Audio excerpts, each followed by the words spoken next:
Hello you lovely people, I'm Nick and welcome to Firthy's Feedback. Today I want to talk about the trial that's on the end of everyone's tongue as of late.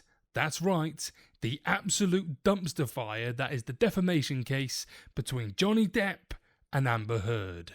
So in this video, because the evidence against Johnny Depp was so thin it was practically anorexic, I'd like to focus on some of the things about Amber Heard which we now know have been proven as fact throughout the trial. Here goes nothing.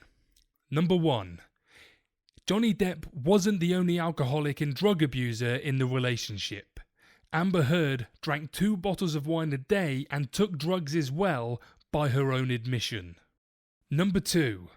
Amber Heard was caught lying about using makeup that didn't exist at the time to cover her bruises frequently, which was refuted by the makeup company in court. Number 3. She admitted to domestic violence against Johnny Depp, plus suspicion of domestic violence against her own sister, and assaulted her ex-best friend in public. In contrast, Johnny Depp has no history of being violent towards women. Every single one of his ex-girlfriends and spouses all speak highly of him and have said that he has never laid a hand on them. Number 4. Her longtime assistant testified under oath that she did not see or hear any physical abuse from Johnny Depp, or that she ever saw any injuries on Amber Heard in all the years they were together. She also testified under oath that Amber Heard spat on her face when she asked for a raise. Number 5. She visits Dr. Kipper's office the day after an alleged incident where she was severely beaten. The doctor's medical report states she's in perfect health with no injuries of any kind on her. The report also states her skin was in perfect condition, and Amber Heard's explanation to this was, "It was a partial report and I didn't have time to go into the details with the doctor about the injuries." Number 6. Allegedly got her nose broken, hit multiple times, her scalp and hair ripped open and off, penetrated by a bottle, dragged over a broken glass and got her arms and legs pretty cut up, then somehow felt safe enough to take sleeping pills with her alleged attacker in the same house, woke up the next day and made him coffee. She then went to the James Corden show miraculously healed. No marks, no scars, no pictures, no medical report. Hairstylist saw no signs of abuse. The hairstylist would have been inches away from her face looking at all the details whilst working on her appearance, and she saw 0 injuries.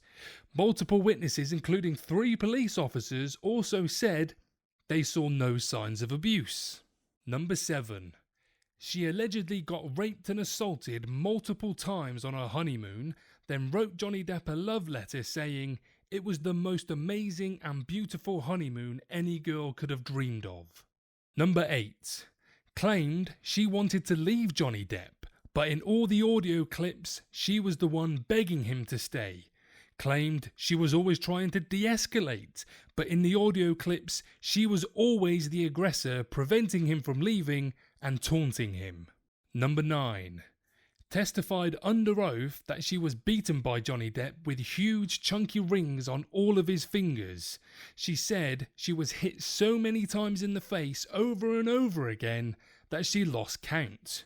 The photos taken the next day shows her face completely spotless without any injuries, and when cross-examined she answered, "There do not appear to be any injuries on my face in that photo."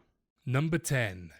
She made a public statement of donating $7 million to 2 charities, but in reality donated exactly $0 before she was called out.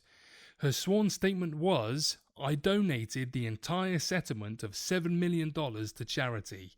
But when cross-examined she stated, "I did not lie, I pledged the $7 million. Pledged and donated are synonymous, they mean the same thing." Number 11. Her publishing the op-ed domestic violence piece timed perfectly with the release of Aquaman.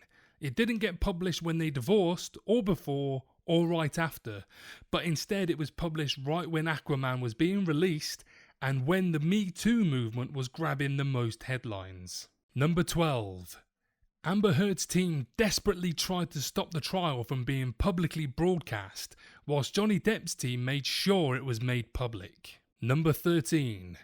Amber Heard testified about having injuries such as gross coloured pus coming out of her temple and suffering a broken nose, but when cross-examined, she changes the lines to gross coloured pus under her scalp and felt like a broken nose, because she knew the evidence was about to show 0 injuries visible on her. Number 14. Alleged Johnny Depp slashed the soles of her feet, but was seen the next day walking completely normally. Again, no doctor visits or treatments of any kind, even though she has a personal doctor on retainer.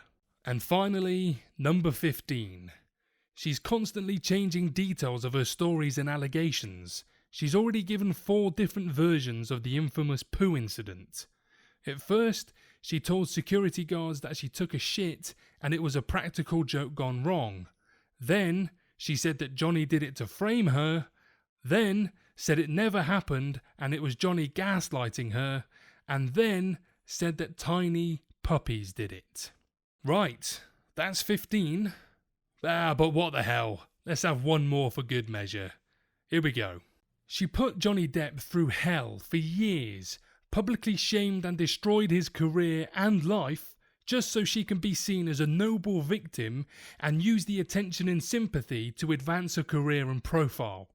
She claims she never wanted to be seen as a victim and wanted to move on, but she then appears on countless TV shows and articles talking non-stop about her abuse and that donation that never happened.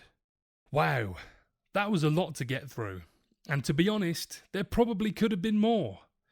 Look, I don't want to sound like I'm Team Johnny here, but I can only base my opinion on what I've seen during the trial, and from what I've seen, I can only surmise that yes, their relationship was toxic. Johnny Depp does have a way with words given all the text messages that were read out, but writing words doesn't constitute physical violence. Like I said, I can only really call them like I see them, and from the start, Amber Heard and her band of merry lawyers all seem to be searching for something that is quite clearly not there with regards to violence, and all the evidence points to Amber Heard being the violent one in the relationship. Anyway, that's my 2 cents worth on the whole thing, and I'd like to thank you for watching until the end, and please don't forget to drop a like on the video, and if you like the content, please consider subscribing and clicking the bell notification icon to stay up to date when new content is available. So, for now, take care, and I'll see you in the next one.